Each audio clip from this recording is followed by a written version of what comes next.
자, 일단은 우리는 언제나 했었던 방법대로 문제를 먼저 살짝 살펴보는 과정을 거쳐야 되겠죠. 자, 31번 보니까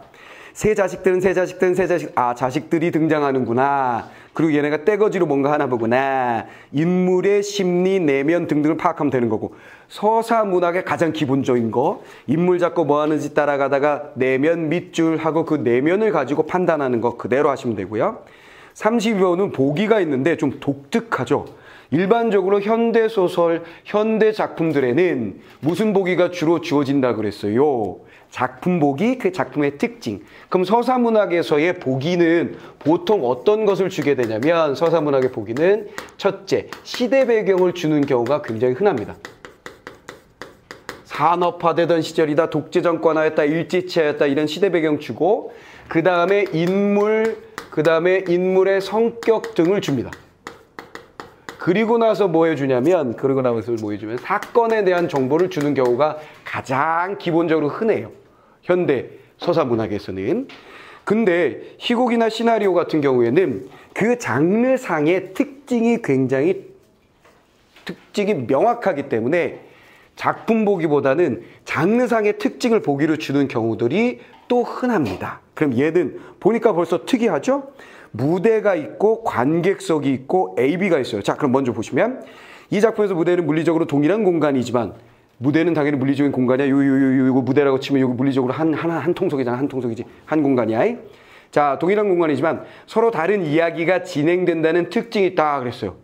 서로 다른 이야기가 진행된다? 뭔 소리야?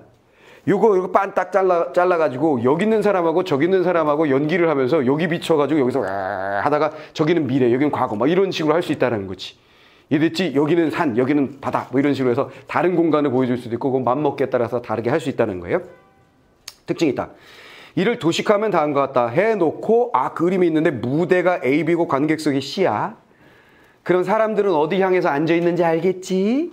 당연히 B 쪽을 향해서 앉아있겠지, C에 있는 관객들은. 그리고 AB에 있는 배우들은 C 쪽을 향해서 뭔가 연기를 주로 하겠지. A에는 옛날 이야기가, B에는 현재 이야기가 교차적으로 진행되고 있다. 아주 중요한 힌트가 나왔죠? 여기서 제일 중요한 힌트는 뭐예요? 무대가 둘로 나뉘어져 있는데 앞부분과 뒷부분이야. 앞부분과 뒤. 그래서 A가 있고 B가 있어요. A가 있고 B가 있는데 A는 뭐다? 바로 옛날이래요. 과거의 스토리고, B는 뭐라고? 현재의 이야기다 그랬어요. 그리고 또한 여러분들이 놓쳐서는 안 되는 것은 이것이 어떻게 되고 있다는 거야? 교차가 되고 있다는 거야. 아하, 이 힌트는 굉장히 중요한 힌트인 거죠. 이 희곡을 읽을 때 현재와 옛날이, 과거와 현재가 교차되고 있다는 걸 느끼지 못하면 헷갈리게 되는 건데, 아예 출제자가 이렇게 생겨먹었으니 그렇게 봐라 하고 준 거나 마찬가지예요. 그리고 당연히 배우들이 이쪽으로 이동하거나 이쪽으로 이동하거나 할 수 있겠지. 이동하게 되면 과거와 현재가 바뀐다는 얘기지. 그치? 그래서 이 힌트를 읽지 아니하고 작품으로 들어가면 큰일 나는 거였다, 이런 얘기야. 그래서 항상 보기는 봐줘야 된다. 아하, 과거와 현재가 교차되는 서사 구조를 가지고 있다는 게 중요한 힌트로 주어진 거예요. 그럼 그거에 맞춰서 우리가 읽어보면 되는 것이고. 자, 33번은 가나를 해석한 내용으로 적절하지 않은 거라고 그랬어요. 가와 나를 해석한. 근데 이 선택지에 보면 가와 나를 딱 정해주지는 않고 뭔가 점을 찍어놨잖아요. 그렇죠? 그러면 가와 나의 일부가 되는 구절들을 갖다 놓고 묻는 모양입니다. 자, 그러면 긴 스토리지만 빠르게 한번 정리해 보도록 하겠습니다. 첫 번째, 장면별로 정리하는 건 마찬가지고, 앞부분의 줄거리. 앞부분의 줄거리를 통해서 우리가 항상 해야 하는 것은 뭐라 그랬어요? 인물에 대한 정보를 얻는다라는 거 하나. 됐죠? 인물 정보를 얻는다. 그 다음에 사건 정보를 얻는다. 두 가지를 얻게 되는데, 이 사건 정보는 자연스럽게 다음 장면으로 이어질 테니까 이걸 이어서 보라고 얘기했었죠. 옛날 어느 가난한 집안에 자식을 많이 둔 어머니가 죽을 끓이다가 운만 남긴 채 행방불명되었다. 여긴 뭘 준 거야? 아예 갈등 요소를 먼저 탁 던져줬네. 그치? 어머니의 행방불명, 모친의 행방불명 이라는 것이 가장 중요한 갈등 요소 사건이구나 라는 걸 툭 던져줬어요. 됐죠? 그러면 어머니가 사라진 상황에서 어떤 행동들을 하는지 어떤 일이 벌어지는지에 대한 스토리가 빠바바밥 나오겠지? 그 다음에 주의하실 거 뭐냐면 이게 좀 불편한 면이기도 한데 희곡이나 시나리오에서 맏형, 노파, 둘째, 노파 뭐 이런 식으로 돼 있잖아요. 그럼 얘네들을 꼭 보시면서 읽으셔야 돼요.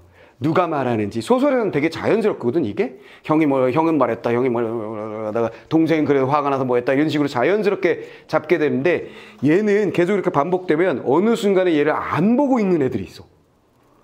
무슨 말이겠어? 안 보고 읽고 그냥 반복이 되겠지, 교차되겠지 생각하는데 그러시면 안 되고 잘 잡으셔야 돼요. 맏형. 자, 인물 첫 번째 잡은 인물은 맏형이 되는 거고 맏형 잡고. 자, 일단 첫 번째 장면 들어간 겁니다. 첫 번째 장면. 자, 어머니가 행방불명. 우리들이 가버리면 여기 남은 형제가 자면 누가 보살펴 주겠소? 간다고? 여기서 문제가 뭐라는 거야? 얘 항상 대사가 나오면 핵심 정보, 무엇 말을 하고 싶은지, 주장하고 싶은 게 뭔지에 대한 얘기인데 우리가 가면 형제 자매를 누가 보살피느냐 그랬잖아요. 그러면 맏형이 얘기하는 거에 있어서 가장 중요한 건 보살핌을 잘 할 수 없다는 게 문제인데 라는 얘기지. 어디 갈라 그러고, 그치? 자, 그 다음 노파 남자 3. 그건 염려 말아. 우리가 정성껏 보살펴 주겠네. 노파 남자 3는 뭐 하는 사람들인지는 모르겠으나 뭐 하는 사람들인지는 우리는 알 수가 없어요. 알 수가 없으나 이 사람들은 어쨌거나 자신들이 이거에 대해서 해결해 준다는 거지. 그치? 우리가 해주겠네 라고 얘기했고, 둘째, 그 다음에 우린 몰라 못 가겠소 그랬어요. 우린 몰라? 뭘 모른다는 거야. 둘째가 나온 다음에는 툭툭 던져지다 보니까 이게 무슨 상황인지 인식 자체가 초반엔 안 된단 말이야. 어머니가 행방불명이 되면 우리가 일어날 일들은 당연히 뭐가 되는 거야? 아주 단순하지. 맏형이 뭐라 그랬어? 어머니가 사라졌어. 어머니가 없는데 우린 어떻게 해야 되지? 일단은 우리가 찾으러 갈까? 아니 형 그러지 말고 뭐 이런 식으로 나오면 자연스럽잖아. 근데 얘는 우리가 가면 보살핌은 누가 하지? 형제자매를 이렇게 탁 던지는 순간에 갈라나 보다. 엄마 찾아.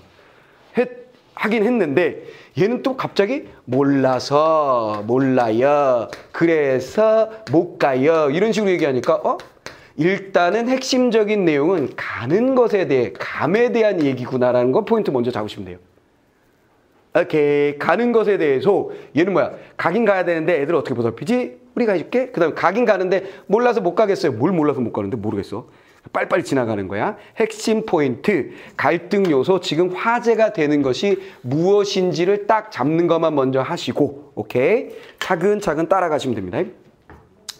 둘째, 몰라 못 간다니. 이 사람도 무슨 말인지 모르는 거. 우리도 무슨 말인지 모르고. 우리 모친 어느 계신지 몰라서 어딘지 몰라. 모친의 간 곳을 몰라서 이 얘기였어. 너무 당연한 얘기인데? 그런데 찾아가야지 이놈 새끼. 살았으면 이승이가 있겠고 죽었으면 저승이 있겠지. 살아있다면 이승이 있겠고. 뭐야 뻔한 소리 하고 있어. 막내, 둘째 막내. 그 다음에 막내가 나옵니다. 막내가 등장하고, 막내는 뭐라고 시부리냐면 우린 당장 떠나겠소. 얘는 강력한데 떠날 때가 분명하듯 돌아올 때도 분명하여 기약이나 정합시다. 10년 기약 어떻겠소. 감에 대해서 자 어떡하지 이런 거지. 그렇다면 이건 내가 가장 중요하게 얘기했었던 갈등의 양상. 갈등이란 두 가지밖에 없다고 얘기했었지. 그치? 갈등은 두 가지야. 뭘까요? 같은 대상에 대한 다른 태도,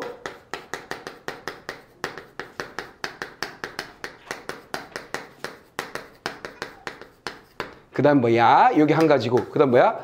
어떤 대상에 대한 불만족이지. 알지? 같은 대상에 대한 다른 태도, 어떤 대상에 대한 불만족.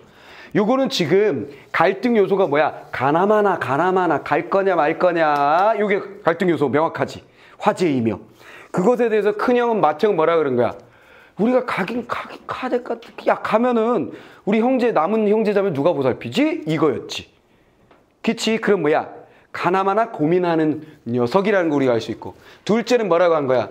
엄마가 어딘지 모르는데 우리가 어떻게 가요? 못 가! 이렇게 얘기했잖아. 부정적인 태도를 보여주고 있고.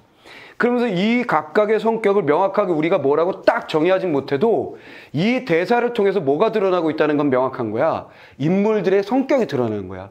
근데 막내는 뭐라고 그랬어? 가는 게 너무나 명확한 거지. 당연히 가야지 해놓고 대신 얘가 던진 말에 중요한 말 놓쳐도 안 되는 말은 뭐가 되는 거지? 기약. 10년 기약하고 가자. 이게 끝이야. 그럼 여기서 갈등 양상이라고 하면 가장 큰 핵심적인 갈등 요소는 모두 다 뭐 한 거야? 모친이 행방불명이 된 것에 대해서 어떤 대상에 대한 불만족의 상태인 거지.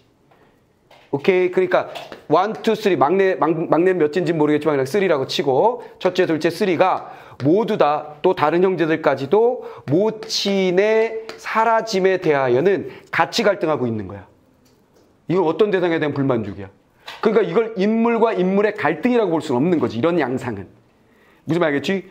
근데 지금 여기 나와 있는 건 이것에 대한 이해 태도, 이것에 대한 이해 태도, 이것에 대한 이해 태도가 각기 다르기 때문에 그건 뭐라고 하는 거야? 같은 대상에 대한 다른 태도가 되는 거야. 무슨 말 알겠어? 그럼 인물 간의 갈등 양상이 일어났는데 그것이 심화되지 않는 거야. 알겠어? 이해됐어? 왜냐하면 바로 결정이 돼버리기 때문에. 하지만 그런 것도 갈등이라고 내가 누차 얘기했습니다. 그래서 우리는 머릿속에 서사문학에서 갈등이라는 문제를 풀 때에는 딴 거 필요 없어. 머릿속에 뭘 집어넣어야 돼? 같은 대상의 다른 태도, 인물 간의 갈등. 딱 뭐 이거? 인물 간의 갈등. 딱 정하고 있어야 돼요. 알겠죠? 이해됐죠? 자, 이렇게 하면 돼. 다른 태도 혹은 불만족이라는 걸 머릿속에 빡 집어넣으면 돼요. 알겠지? 이런 게 퀴즈에 나오겠지. 이런 거 퀴즈 나오면 이렇게 해야 돼. 딱 보이자마자 답이 툭툭. 알겠어? 이건 뭐였더라? 하고 찾고 있으면 망한겨. 알았어? 퀴즈에 답 안 하는 사람 손 들어. 잘라버리게. 아, 퇴소를 시켜버리면 되겠구나. 네? 퇴원을 시키면 되겠네, 퇴원. 내가 저 통계 내가지고 이달의 퇴원자 한 달에 한 명씩 내가 불러줄게. 한 명씩 집에 가는겨. 알았어? 아이, 무반응 새끼들이고. 알았어. 반드시 퀴즈에 답하시기 바랍니다. 자, 이거 반드시 머릿속에 넣어주셔야 되고, 그 다음에 높아답니다. 치마에 모은 노잣돈을 막내에게 준다. 10년 계약에 그게 좋군. 받아들이고 자네들이 그때까지 꼭 찾아 데려오게. 맏형, 막내 내가 바보구나. 지금 맏형이 뭐라 그랬냐면 맏형이 얘한테 얘에 대한 태도가 드러난 거야. 바보구나 라고 얘기했으니까 이건 뭐야? 바보다. 이건 뭐가 되는 거야? 이 인물에 대한 대상에 대한 얘 판단이고 내면이잖아 이게. 그치? 그럼 바보구나. 체크하고. 노잣돈을 받았으니 안 떠날 수 있겠느냐? 우리 알았지. 뭘 알았어? 맏형은 떠남에 대해 긍정이었다, 부정이었다. 부정이었지. 그치? 야, 돈 받으면 어떻게 해? 그럼 가야 되잖아. 이거잖아, 지금. 됐지? 자, 그 다음에 맏형을 붙잡고 탄식하며 차마 못 갈 이승길을 몰라 못 갈 저승길을 울며불며 가야겠네. 아우, 어쩔 수 없이 가는구나. 아, 느껴져. 7 자식들에게 작별 인사를 한다. 7 자식들에게 7 자식 7명이나 남나 봐. 몸성이들 마니둔이라 그랬는데 마니둔의 숫자가 정확하게 뭔지 몰랐는데 지금 3시가 떠나는데 7이 남으니까 열이 걷네. 됐지? 몸성이들 잘 계시오. 우리 어머니 꼭 찾아 모셔올 테오. 막내는 아주 당당해. 맏누나. 새로운 인물 등장했다. 맏누나. 자, 맏누나 잡고. 장하구나 우리 막내 10년 기한 차기 전에 꼭 찾아서 모셔오너라. 자, 얘의 태도는 뭐야? 맏누나의 태도는. 여기에 대해서 장하다. 됐죠? 근데 주의할 거. 같은 대상에 대한 다른 태도가 나왔지. 그치? 근데 얘는 갈등이 아니지. 둘의 화제거나 둘이 부딪히는 게 아니니까. 무슨 말인지 이해했어? 그리고 그냥 떠나는 거니까. 오케이? 자, 그 다음. 자, 10자식, 3자식들과, 자, 괄호치고 이제 지문이라고 얘기하고, 요게 이제 내용을 살짝 설명해 주는 거죠. 내용을 살짝 설명해 줍니다. 소설로 치면은 서술자가 되는 것이겠죠. 그쵸? 해설자 같은 역할을 하는 겁니다. 이 해설자 같은 역할을 하는 이 지문, 괄호에 들어있는 내용들은 여러분들이 연극을 구경하러 갔을 때, 시나리오나 희곡을 보면 이렇게 읽지만, 연극을 구경하러 갔을 때는 이걸 볼 수 있다, 없다? 당연히 못 보는 거지. 그러나 확인이 될 방법은 있지. 이게 반영되면. 그치? 반영될 테니까 10자식, 3자식들, 7자식들 나눠서 이별을 한다 그랬어요. 눈에 보이는 거야. 여러분들은 극장에서 얘를 눈으로 보는 거야. 셋 가고 7 남네. 맏형 둘째 막내는 무대 밖으로 퇴장한다. 구경꾼들도 퇴장한다. 7자식들은 무대 후면을 물러난다. 이건 체크해야 되겠지. 됐지? 7이 여기서 중요한 건 이제 장면 2로 넘어간 것 같아. 장면 2로 넘어가서 만누나는 여기 있었고 여기다 할 거겠네. 만누나 장하다 이렇게 얘기했고, 그래서 장면 2로 넘어가면서 이별의 장면이 나옵니다. 이별의 장면이 나오면서 일단 여러분들이 놓쳐선 안 될 것은 7자식들이 무대 후면으로 물러나는 것. 무대 후면은 바로 뭐다? A. 이건 뭐야? 과거, 옛날. 이거 체크해 두는 거. 자, 만누나는 무대 가운데에서 세 자식들이 나간 방향을 향하여 손을 흔든다. 이별의 서러움이 역력한 모습이다. 만누나 입었던 누더기 옷을 벗어서 관객석 쪽으로 다가와서 말한다. 뚜둔. 자, 뭐야? 지금 이 부분에 지문 부분에서 중요한 희한한 게 나왔지. 만누나가 뭐 하냐면 누더기 옷을 벗어요. 그리고 뭐 하냐면 관객석 쪽으로 다가갑니다. C 쪽으로 다가가요. 그럼 얘는 당연히 여러분들이 뭐가 되는 거야? 이거 출제되겠구나. 당연히 출제되겠구나. 가 되는 거지. 이해되지? 그러니까 결국은 아주 단순하게 보면 내면을 우리는 체크해 나가는데 그 내면 중에 어떤 내면을 주로 체크해야 되냐면 특이한 내면을 체크하는 거야. 행동을 따라가는데 어떤 행동에 주목하냐면 특이한 행동을 주목하는 거야. 내 말이 무슨 말인지 알겠지? 이해됐지? 그러니까 여기서 만누나가 갑자기 누더기 겉옷을 벗어 제끼고 관객 쪽을 향해 가고 있다. 이거 뭐 하는 거지? 이거 당연히 문제 나올 거. 됐죠? 그리고 말한다. 관객석 쪽으로 다가서 말한다. 나는 잠깐 손을 흔들었어요. 자, 이런 거 뭐라 그러니? 관객석 쪽으로 가서 관객에게 말하는 거. 응? 이런 거 연극에서 잘 나오는 거. 이런 거 뭐라 그래? 방백이라고 그러지, 방백. 이 용어를 뭐 꼭 암기해야 될 것은 아니지만 방백이 뭔지는 알아야 돼. 방백하고 쎄또 친구가 있었으니 그 친구는 뭘까요? 그렇지, 독백이지. 요거하고 쎄또 독백도 알고 있어야 되죠. 독백은 우리가 뭐 흔히 쓰는 말이니까 얘는 어렵진 않아요. 그러면 연구할 때 독백하는 건 어떻게 하는 거야? 야, 이 새끼들 진짜 이거 공부하려나? 들렸어? 나 혼잣말인데? 이런 거. 이게 독백이야. 근데 지금은 내가 이렇게 말하면 여러분들이 이렇게 쳐다보잖아. 그치? 근데 관객들은 이렇게 독백할 때 당연히 뭐 하는 거지? 그 배우가 혼잣말한 걸 못 들은 척하지. 동시에 누구도 못 들은 척할까? 옆에 있는 배우들도. 가끔은 그런 게 뭔 소리라는 거야? 그냥 혼잣말일세? 이렇게 하긴 하지만 다 당연히 누구나 다 들리고 있는 건데 못 들은 척 해야 되는 거야. 그게 독백이고 혼잣말이고, 방백은 누구에게 하는 거? 지금 여기에서 만누나가 하는 것처럼 관객에게 말하는 거 우리 방백이라고 한다. 자, 용어 정리. 자, 그리고 방백을 어떻게 하냐면 이렇게 하고 있어요. 나는 잠깐만 손을 흔들었어요. 큰 오빠 흔들었어요. 과거 얘기를 하고 있구만. 큰 오빠, 작은 오빠, 막내가 멀리 사라져 보이지 않을 때까지 그건 옛날 이야기지만 사실은 나 자신의 체험이기도 하죠. 가난한 어린 시절 나의 슬픈 기억 속에 는 가족과 이별이 있어요. 노란 먼지가 바람에 휘날리면 황토끼, 그 반짝반짝 메마른 황토끼를 오빠들이 떠나가면서 나한테 말했어요. 울지 말고 10년만 기다려라. 그럼 성공해서 돌아올게 라고 말했죠. 만누나 어머니도 없고 아버지도 없는 틈을 열어서, 이런 거는 아마 희곡 같은 경우에는 이 맏형이 울지 말고 나한테 말했어요. 울지 말고 이거를 희곡 같았으면 어떻게 했을까? 희곡 같았으면 이거 들어갔을 거야. 이거 뭘까요? 이런 처음 본 듯한 표정들 하고는 이펙트 들어는 봤지? 효과음으로 넣었을 거야. 이 효과음은 항상 뭔데? 그 배우가 무대에 화면에 등장하지 아니하고 소리만 나는 거. 됐어.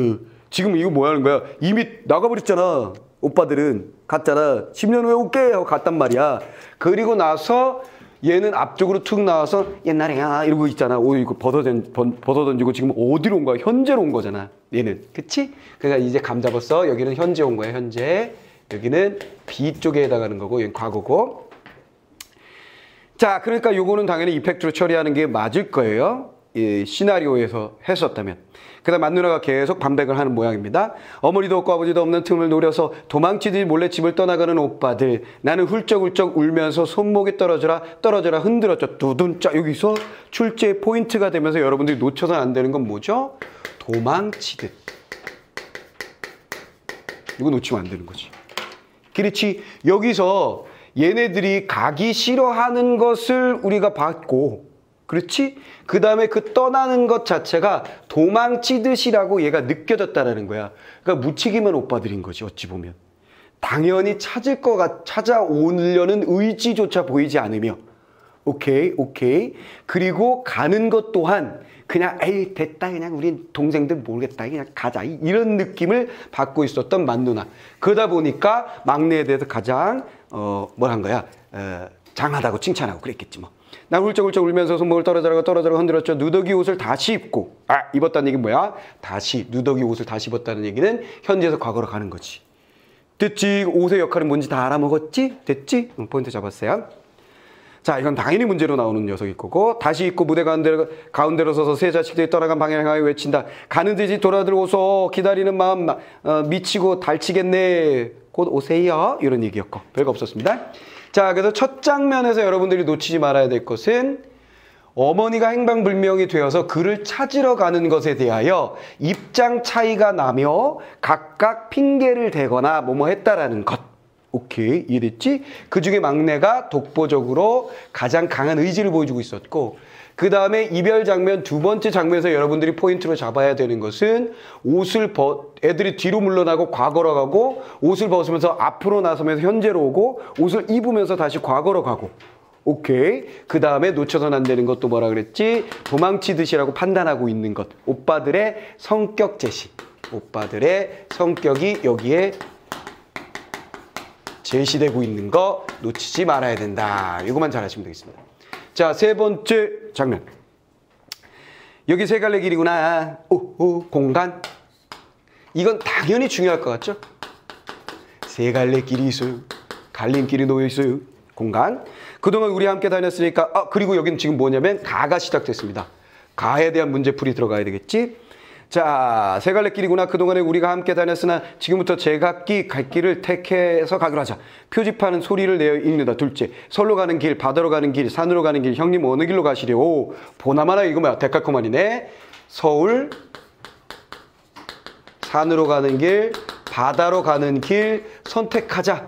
그럼 각각 뭐 선택하겠지. 선택함으로써 우린 또 뭐 느끼는 거야? 인물의 성격 제시되는 거야. 무엇을 선택했느냐에 따라서. 오케이? 자, 그거 따라가면 됩니다. 자, 마청. 이 생각 저 생각 온갖 생각 다 해봤다만 우리 어머니는 도망간 게 여실하다. 10명 자식 키우느라고 그 고생이 막심한데 평생 수절하기가 또 얼마나 힘들었겠니. 답답함만 풀어버리고 서울 구경을 갔을 테니 난 이쪽 서울로 가는 길을 택하겠다. 그래서 아하, 마지는 이걸 선택했구나 라는 것만 알면 돼요. 그죠? 어머니가 도망이라고 판단하고 여기로 했다. 나도 별별 생각을 했지만 그러면서 읽으면서 전혀 어떤 일반적 스토리적 느낌이 없잖아 이게. 지금 뭔 알겠어? 그래서 이 아저씨의 희곡은 피곤하다는 얘기야. 오케이? 상징적 의미를 찾아내야 되거든. 상징적 의미. 자, 그러면 어쨌거나 별의별 생각을 했지만 아무래도 우리 어머니는 죽은 것 같소. 얘는 뭐를 판단해서 도망간 것이다. 도망. 마지는 도망이라고 판단하여 이렇게 했고, 그 다음에 둘째는 바다. 그치? 죽음을 생각했고, 돌아가신 게 틀림없어. 그래서 바다로 가고, 막내는 그럼 뭐 산으로 가야 되겠네. 저승과 통한다고 하니 나는 바다로 가는 길을 택해야 할 테유. 막내 너는 어쩔 거냐? 나도 여러 생각을 했지만 우리 어머니 죽었는지 살았는지 모르겠어. 확실하지 않다. 그래서 높은 산을 올라가서 이승도 살펴보고 저승도 살펴보기도. 여기 되게 합리적이네. 여기 뭐야? 막내 여기 가죠? 그래서 왜 그랬는지를 판단함으로써 얘의 성격이 계속 구체화되는 거야. 오케이. 그러니까 확실하지 않아요. 그러니까 모두 살펴봐야 해요. 그래서 산에서 내려다 볼 거예요. 이건 진짜로 그런다는 게 아니라 이건 상징적인 거야. 상징적인. 그러니까 받아들여줘야 돼. 가볍게 받아들여줘야 돼. 자, 그 다음에 내 생각이 그래야 되면 저쪽 산으로 가는 길이 내 길이다. 이제 각자 길로 가기 전에 노잣돈을 나눠갖자. 돈 나누자. 3등분을 나눈 다음 자기 몫은 조금 덜어서 막내에게 준다. 오호. 좋은 형이네. 막내 너는 어리니 노잣돈을 더 가져가라. 막내 아니요 형님. 자기 몫에서 덜어서 맏형 둘째에게 준다. 나는 젊은이 형님들 더 가지시오. 어허 둘째. 맏형과 막내에게 자기 몫을 덜어주며 형님도 더 가지고 막내도 더 가져라. 맏형 우애 깊은 우리 형제 여기에서 헤어지다니 따단. 자 여기서 우리가 또 출제 포인트 잡을 수 있어. 뭐? 우애. 우애가 깊구나. 왜 이게 출제 포인트일까? 여러분들 생각에는 어떤 생각이 들기 쉬우냐면 지금 뭐라 했어? 도망치듯 오빠들이 도망갔다 그랬잖아. 그러지. 그리고 핑계 댔었잖아. 그러지. 그리고 얘네들의 판단은 이 막내 판단에 비해서 약간 삐리하잖아. 그러지. 그럼으로써 얘네들이 우애가 있을 것이다라는 우린 예측을 하기 어려워. 뭐 말인지 알지? 그러면 얘네들이 우애에 있는 행동을 한 것 자체는 특이한 내용인 거야. 내 말 이해하니? 이해하니? 본능적으로 얘네들을 잡을 수 있는 순간에 문학은 끝난 거야. 뭐 말해서 내가 지금은 잡아주지만 여러분들이 스스로 툭툭 잡았을 때 그리고 더 놀라운 상황은 이걸 툭 잡았는데 그게 선택지 툭 나오네? 그럼 뭐야? 내가 곧잘 하는군 이라고 느꼈을 때 우리는 수준에 오른 거야. 알겠어? 그거 우리 언제까지 한다고? 언제까지 그 수준에 다다라야 된다고? 6월엔 끝나야 돼. 알겠습니까? 그러려면 어떻게 해야 돼? 연습을 해야지. 연습을. 이제 문학 퀴즈도 낼 거야. 출제 포인트를 말하시오. 다짜고짜 물을 거야. 그럼 누구들이 잡은 포인트를 나한테 툭툭 던지는 거지. 알겠어? 벌을 줄 수 없으니까 상을 줄까? 의미 없잖아. 상을 준다고 열심히 할 아이들이 아니잖아. 뭐 어떡하지? 방법이 없네. 자, 그 다음에 교회 다녀야 되겠다. 기도라도 해야지. 자, 형님도 더 가지시고 막내도 더 우애 깊은 이거 포인트라는 거야. 그 다음 여기서 헤어지다니 10년 기한 잊지 말고 다시 만나자. 둘째 형님이나 잊지 마오. 막내야 너도 잊지 마라. 길 나눠 떠나서 둘째와 막내 손을 흔들어서 전송하며 목이 맨다. 너희들 어머니 꼭 찾아 모셔들게다. 맏형 관객석으로 다가가서 입덧을 벗는다. 이제 이건 적응됐지.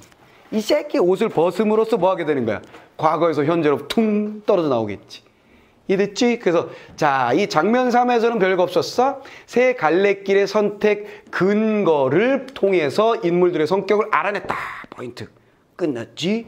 그럼 이거 상징적 의미 가지고 뭐라고 선택지에서 말하면 그럴듯한 거 찾거나 그럴듯하지 않은 거 찾아서 답으로 뻑뻑 찍으면 끝나는 거야. 그 다음에 요거는 내가 왜 출제 포인트인지 얘기했으니까 여러분들이 잘 잡을 수 있도록 하시고요. 인물의 성격이니까 어차피 잡아야 될 건데 그 중에도 잘 나올 만한 내용이다라는 거야. 이것도 인물의 성격을 나타내는 태도를 나타내는 거니까 당연히 잡아야 할 건데 그 중에도 출제 가능성이 높은 내용이다라는 거야. 알아보겠지? 자, 그 다음. 자, 다음으로 갑시다. 자, 맏형이 옷을 벗고 티 나왔어 또. 맏형이. 자, 다음 장면. 자, 맏형이 뭐라 그러냐. 어머니를 찾는다니. 그게 뭡니까? 사람이란 가만히 있어봐. 가가 어디 갔지? 가 부분 먼저 해야 되는데. 가 부분 어디였냐면 어느 길로 가시오. 이 부분이 가 부분이었어. 이 부분이. 요거 먼저 요게 어떻게 되는지 한번 문제로 한번 가볼까? 문제로 한번 가봅시다. 자, 어머니 찾기는 인간이 추구하는 욕망의 비유적 표현을 볼 수 있다.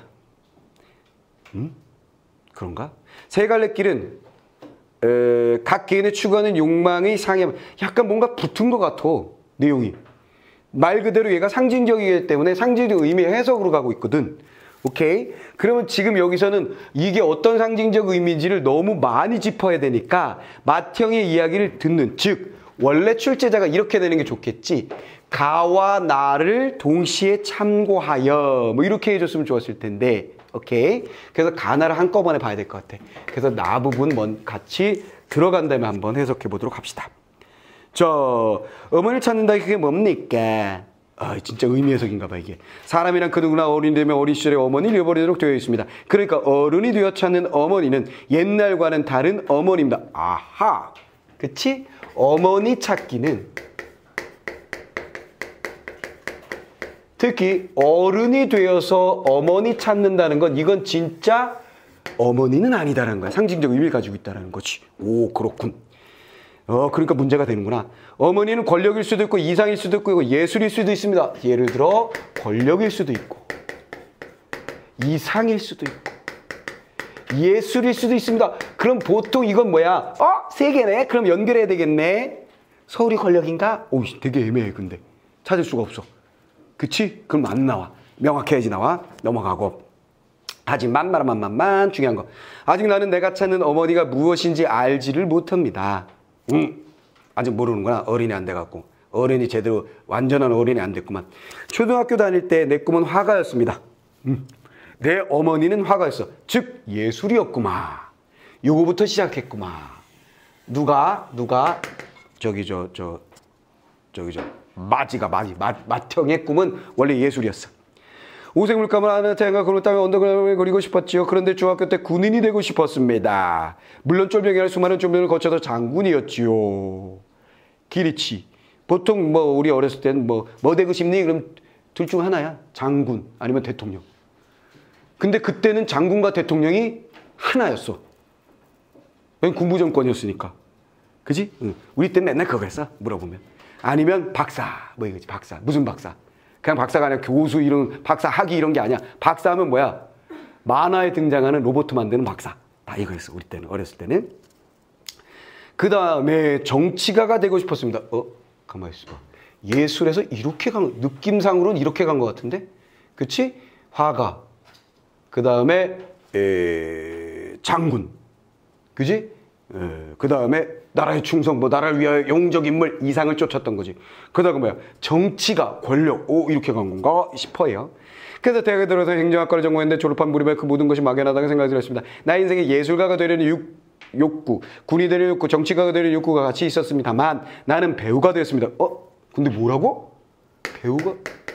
갑자기 해서 띵 하는 거지. 나는 배우가 되었습니다 그랬는데 지금 이게 뭔 소리지? 맏형이 엄마 찾아다니다가 10년 동안 배우가 됐다는 얘기인가? 하여간 특이하지. 결과적으로 저는 배우가 됐습니다. 특이하지. 잡아놓는 거지 뭐. 됐죠? 이거는 당연히 현실 속의 현재의 배우라는 얘기인데 그럼 뭐지? 다시 옷을 입으며 돌아간다 과거로. 어머니를 찾기는 찾아야 할 텐데 이정표에 다가가서 방향판을 바라본다. 서울로 가는 길에 내 운명을 맡기고 떠나보자. 아이씨 알 수가 없네 이제. 우리가 놓친 게 있다 참. 해야 되는데 안 한 게 있었네. 제목을 안 봤네. 제목이 별 의미가 없어서 나도 그냥 제껴버렸네. 자, 제목이 힌트가 되지는 못하거든. 동지섣달 꽃 본 듯이. 뭔 소리야? 동지섣달은 우리가 한번 한 적 있었지? 그치? 동지섣달은 작품에 동지섣달이 나오면 뭐로 하면 된다 그랬어? 겨울 끝 이렇게 된다 그랬지. 됐지? 동지섣달 겨울 이렇게 해버리면 끝난다 그랬어. 그치? 마지막 1년의 마지막 달. 오케이 추울 때 이 말인데 겨울 하면 되고 꽃 본 듯이 그럼 동지섣달에 꽃 보면 너희들 어떻게 되는데? 추운 겨울에 밖에 나갔는데 꽃이 피어있어. 그럼 어떻게 될 거야? 추운데 꽃이 폈어요. 이럴 거 아니야. 무슨 말이겠어? 이해됐어? 그러니까 이건 뭔가 놀라운 일을 할 때 놀라는 것, 반가운 것 할 때 동지섣달 꽃 본 듯이야. 옛날에 노래가 있었어. 날 좀 봐요 동지섣달 꽃 본 듯이 날 좀 봐요 뭐 이런 노래가 있었어. 너무 멜로디가 없었다. 빠르게 하느라고. 그런 노래가 있었는데 그게 뭐냐면 님에게 하는 얘기거든. 동지섣달에 꽃을 보듯이 나를 봐주세요. 이거야. 집에 가서 어머니가 아버지를 보는 표정을 잘 봐봐. 이것과 굉장히 거리가 멀 거야. 무슨 말 알겠지? 그럴 때 뭐라 그러는 거야? 나를 좀 봐주세요 할 때 쓰는 말이란 말이야. 알겠지? 자, 그런데 이 작품의 이 주어진 내용하고는 딱히 딱 연결되는 걸 우린 못 찾겠어. 그럼 제끼고 일단 주어진 거 가지고 문제를 한번 풀어봅시다. 먼저 33번 갑니다.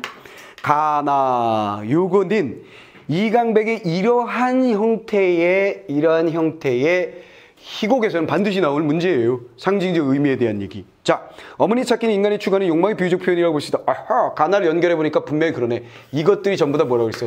이게 욕망이잖아, 욕망. 맞네. 됐죠. 세 갈래 길은 각 개인이 추구하는 욕망의 상임을 나타내는 것이라고 볼 수 있다. 그렇지. 각각의 욕망에 따라서. 함께 다니던 형제들 이별은 어린 시절의 어머니와의 분리를 의미하는 사건을 이해할 수 있다. 그렇지. 형제들의 이별은 어린 시절의 어머니와의 분리를 의미하는 사건으로 이해할 수 있다는 말이, 자, 실제 이게 출제되었을 때 1번, 2번은 모든 아이들이 찍 했을 거야. 근데 3번으로 넘어가면서 여기 뭐라 그랬냐면, 함께 다니다 함께 하던 애들이, 형제들이 이별했다 그랬다고. 그치?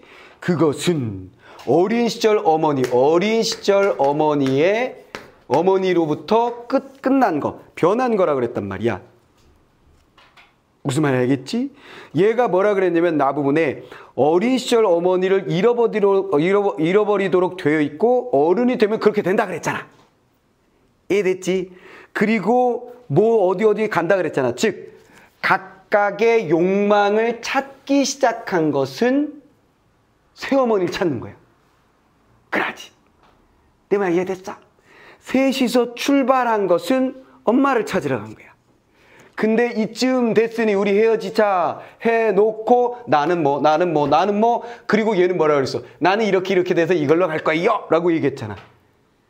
이해됐지? 그래서 이별하고 난 다음에 가는 것은 바로 새로운 어머니 욕망이 되고, 이별하기 전까지는 어린 시절의 어머니니까 세 갈래로 나뉘어지는 것은 어린 시절의 어머니로부터 분리되는 것이라고 볼 수 있다. 말되지? 근데 실제 시험의 상황에서 이게 무슨 말인지 헷갈리게 되면 얘를 바로 고민하지 마. 내 말이 무슨 말이 알겠어? 1번 지우고 2번 지우고 3번 가만히 있어. 이렇게 되나? 그럴듯한 것 같은데 명확하게 모르겠는 걸 했을 때 뭐야? 빠밤 물음표하고 넘어가는 거야. 이게 우리의 문제풀이의 철칙이다. 이걸 안 하면 대학에 못 간다. 알겠지? 헷갈리면 정하지 마. 헷갈리면 완벽하게 얘를 결정하지 마. 알겠어? 결정하지 마. 냅둬. 5번까지 갈 때 동안 냅둬. 내 말 다 알아먹었지? 오케이. 자, 그러면 이제 4번으로 가보자. 4번. 서울 바다 산으로 가는 길은 욕망의 실현을 위해서 떠나는 인생의 길로 해석할 수 있겠군. 그렇잖아. 각자 이거 맞네. 어른이 되어서 찾는 어머니는, 자, 그럼 4번, 1번, 2번 지었고 4번 지었고 5번 딱 가는 거야. 자, 5번. 어린이 되어서 찾는 어머니는 욕망의 무상함을 상징하는 존재. 이야, 바보구나. 전혀 알 수 없는 얘기군. 빠밤 끝. 얘 어떻게 해요? 보지 마. 보면은 반드시 뭐 하게 된다? 얘를 더 애정하게 될 거야. 왜? 이 말보다 이 말이 훨씬 그럴듯해 보여서 고민을 많이 하게 되고, 고민하면 애정 쌓인다 그랬잖아. 팍 찍는 거야. 내 말 알겠지? 지금 나는 왜 얘가 맞는 설명인지는 설명을 해 주었어요. 그런데 그거를 생각을 좀 해야 되잖아. 가만히 있어봐. 호호 이렇게 가야 되잖아. 근데 헛다리 짚을 수 있으니까 일단은 물음표하고 제끼고 더 완벽한 찐따가 존재하는지를 보는 거야. 엄마, 이 새끼 무슨 무상감이야? 말도 안 되는 소리. 그런 건 아예 없는데. 자, 그 다음 무상감이란 건 뭐라 그랬어요? 뭐로 살짝 바꾸면 돼? 허무함. 됐어. 인생이 무상하다는 건 허무하다는 거야. 즉 결과가 없는 거야. 이럴 때 많이 느껴. 너희들이 나에게 올 한 해 열심히 내가 가르쳤음에도 불구하고 내게 무상감을 선물해 줄 수도 있어. 죽여버릴 거야, 아주 그냥. 그래서는 아니 된다. 근데 지금 나 많이 무상감의 게이지가 올라가고 있거든. 그럴 것 같지? 응. 자, 무상감. 알겠어. 욕망의 무상감이라는 것은 다뤄지는 작품이 엄청나게 많아. 수필이든 소설이든. 욕망했고 그것을 추구했고 그것을 이루었지만 결과적으로는 엥 하는 허무함을 느끼는 그런 스토리도 엄청나게 많잖아. 뭔말 알겠죠? 근데 얘는 뭐야? 갑시다로 끝나버렸어. 허무하다는 얘기까지는 안 갔다고. 이해됐지? 지금은 배우가 됐습니다. 허무해요? 이렇게 하지 않았어. 서울로 가겠습니다. 이러고 끝났어. 됐지? 자, 그래서 그렇게 된 거고, 그래서 5번이 답이고요. 자, 1번 한번 해볼까요? 세 자식들은 뭉뚱그려서 물었는데 서로 간에 우애가 이건 반드시 들어간다 그러면 들어갔네. 실제 포인트가 우애가 돈독하다. 세 자식은 기꺼이 어머니를 찾는 아하 포인트가 뭐였어? 갈등 요소였잖아. 같은 대상에 대한 대도 이래서 그런데 저래서 그런데 다들 좀 꺼리는 것 같았다고, 막내 말고는. 그렇지? 그러면 왜 2번을 정답을 했을까? 이게 제일 중요한 정보야. 왜? 갈등이라는 건 갈까 말까 첫 번째 갈등이잖아. 그치? 그 다음에 맏누이의 서운함 두 번째 포인트. 그치? 장면 두 번째는 맏누이의 서운함이고, 그 다음에 세 번째 포인트에는 얘네들이 뭐야? 길을 나눠 가는데 그것이 어떤 의미를 가지고 있는지에 대한 얘기였단 말이야. 그치? 그럼 당연히 여기서 제일 중요한 건 요거니까 이거 정답으로 만드는 선택지를 넣고 싶었겠지, 출제자는. 됐죠? 자, 그 다음에 10년 기약을 하고, 당연한 얘기고, 그 다음에 그러니까 얘네들이 포인트 다 잡은 거야. 우리 10년 기약합시다 이런 포인트 잡았으니까 그냥 끝난 거지. 그리고 얘는 엄청 반복됐잖아, 10년 기약. 됐죠? 자, 세 자식들은 세 갈래 길에서 각자 선택한 길로 떠났다. 당연한 정보고, 세 자식들은 어머니 행방을 두고 서로 다르게 생각하고 있었다. 그렇지? 어떻게 됐어? 이것도 있었잖아. 도망갔어, 죽었어, 확실히 알 수 없어, 이렇게 돼 있었으니까. 야, 그랬지? 자, 그 다음에 32번이 독특한 문제지. 근데 실질적으로 이때 당시에 말이다, 요게 출제되었을 때 32번을 60% 아이들이 틀렸어. 누구든 다 맞았지? 그 다음에 33번은 이건 조금 한 45%의 아이들이 틀렸어. 오케이? 45%의 아이들이 틀렸고, 제일 많이 오답했던 건 아까 얘기했던 3번을 제일 많이 찍었어. 34%나 찍었네, 얘를. 오케이? 그럼 요거에 걸려 넘어지지 않는 방법은 뭐라고? 잠깐 제낀다. 오케이, 잠깐 접어둔다. 적어보시면 되겠습니다. 자, 그러면 일단 요거 봅시다. A에서 진행되는, 자, A가 뭔지 딱 잡고 가야 돼. 옛날에 진행되는 이야기의 일부가 B에서 언급되면서, 그렇지, 옛날에 그랬어요, 오빠가 그랬어요, 언급되잖아. 두 이야기가 그러니까 당연히 연결이겠지. 등장인물이 옷을 입고 벗으면, 그렇지, 우리가 이거 알았어. A와 B의 상호 전환, 그렇지. A에서 B로, B에서 A로. 즉 A에서 B로, B에서 A로 하는 건 뭐냐면 현재에서 과거로, 과거에서 현재로. 됐지? B에서 등장인물들은 C의 관객들과의 심리적 거리에 따라 말하는 위치를 바꾸고 있다 그랬어요. 응? 관객들과의 심리적 거리가 뭐지? 모르겠잖아. 우린 빨리 지나가야지. 됐지? 그 다음에 관객들은 A와 B에서 진행되는 이야기를 종합하여 그게 의미를 구성해야 한다. 당연히 그렇지. 뭐 A만 보거나 B만 보겠어? 다 봐야지. 자, B에서는 A에서와의 다른 역할을 하는 등장인물이 자신의 이야기를 C의 관객들에 직접 말하고 있다. 그렇지. 맞는데 이때 당시에 내가 진짜 많이 질문받았던 게 뭐냐면, 선생님, B에서는 A에서와 다른 역할을 한다는 게 도대체 뭐예요? 뭐가 다른 역할이에요? 마태형은 마태형이고 만누나는 만누나잖아요. 근데 뭐가 달라요? 이렇게 묻는 거였어. 오케이, 그거 빼고는 별 무리가 없는데, 이건 맞는 선택지고, 그럼 뭐가 다른 거냐면, 역할이라 그랬잖아. 역할이라고 할 때 여기서 뭐야? 해설자의 역할을 하잖아. 방백을 통해서. 오케이. 만누나는 그 사건에 대한 해설자의 역할을 하고 있고, 그 다음에 맏형은 아예 뭐라고 있어? 그 사건이 상징하는 의미에 대해서 해설해주고 있어. 뭔 말 알겠어? 뿐만 아니라 맏형은 뭐야? 배우야. 이게 사실은 뭐였냐면, 이 배우라는 게 맏형이 나중에 배우가 됐다는 게 아니라 실제 배우가 극 중에서 갑자기 튀어나와서 배우가 된 거야. 그래서 공유가 도깨비 역할 하다가 갑자기 뭐야? 안녕하세요, 저 공유예요. 드라마 재밌게 보고 계시죠? 재밌게 보세요. 그리고 다시 딱 들어가서 야, 이러고 있는 거예요. 무슨 말 알겠어? 내 말 이해됐지? 응, 그래서 이 배우는 진짜 배우로 보여줘. 알겠습니까? 그래서 역할이 다른 건 명확하게 알 수 있지. 해설자. 자, 알겠지? 어때요? 자, 색다른 경험일 수도 있을 거야. 왜냐면 우리가 고전소설이나 현대소설을 주로 했었단 말이죠. 근데 갈래복합이 출제됐을 때 갈래복합을 보면서는 조금 맞단 말이야. 근데 이게 오롯이 이 녀석 혼자 팍 나와 있는 거는 뭐 쉽게 보기 어렵지. 옛날 거라서 한번 본 건데 하여간 공부가 잘 됐을 거예요. 이런 희곡도 역시 무엇을 잘해야 된다라는 거? 내면을 쫓아간다. 갈등 양상을 파악한다. 오케이? 얘가 태도가 드러나니까 갈등 양상 나오고 오케이? 그러니까 문제화되고 특이한 태도들 나오니까 당연히 얘는 문제가 안 됐지만 특이한 태도 문제화되고 뭔 말인지 알겠습니까? 이해됐지? 그렇게 보시면 된다. 그 원칙을 벗어나지 않고 하시면 돼요.